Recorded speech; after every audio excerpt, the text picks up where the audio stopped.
আসসালামু আলাইকুম। নোয়াখালী এবং লক্ষ্মীপুরের মহাসড়ক ব্যতীত এই আরেকটা সড়ক আছে। এই সড়কটা অনেক ভালো সড়ক। বন্যার সময় যখন ঢাকা লক্ষ্মীপুর মহাসড়ক দিয়ে গাড়ি যাতায়াত করতে পারতো না, তখন এই সড়কটা ব্যবহার করা হয়েছে। তবে এই সড়কটা দিয়ে আমি যতবারই যাই ততবারই আমার মনে মনে হাসি চলে আসে।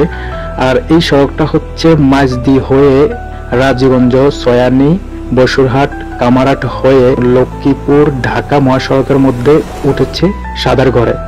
তো এই সড়কটা দিয়ে আমি যখন যাই মনে মনে কেন হাসি সেই বিষয়টা একটু বিশ্লেষণ করি। আমি এই রাস্তা দিয়ে যাওয়ার সময় দেখেছি একটা টয়লেটের জন্য রাস্তা সোজা করে নাই, তারপরে একটা মসজিদের এক হাত জায়গা পড়েছে বলে রাস্তাটা সোজা করা নাই। আচ্ছা যাক, মসজিদ যেহেতু আল্লাহর ঘর, তাহলে মসজিদের বিষয়টা বাদ দিয়ে টয়লেটের বিষয়টা একটু আসি।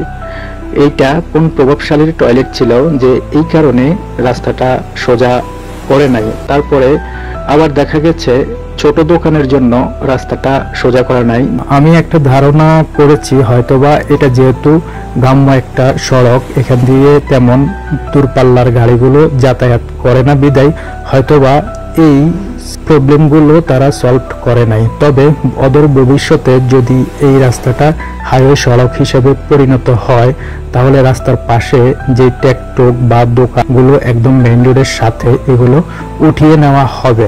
তো আরেকটা বিষয় হচ্ছে, যখন এই রাস্তা দিয়ে আমি যাতায়াত করি আমার অনেক ভালো লাগে, কারণ হচ্ছে এই রাস্তাটা একদম ফ্রি থাকে আর দুপাশের গাছপালাগুলো অনেক সুন্দর দেখায়, অনেক ভালো লাগে।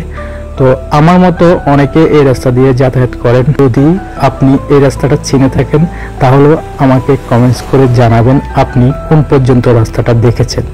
আর এই রাস্তা দিয়ে যারা দূর প্রবাসে আছেন দেশের বাহিরে, তাদেরকে উপহার হিসেবে আপনার এলাকার এই ভিউটা দিলাম। ভালো লাগলে এই ভিডিওটি শেয়ার করবেন। ধন্যবাদ, ভালো থাকবেন। দেখা হবে আবার কোনো এক ব্লগ ভিডিও নিয়ে। আল্লাহ হাফেজ, আসসালামু আলাইকুম।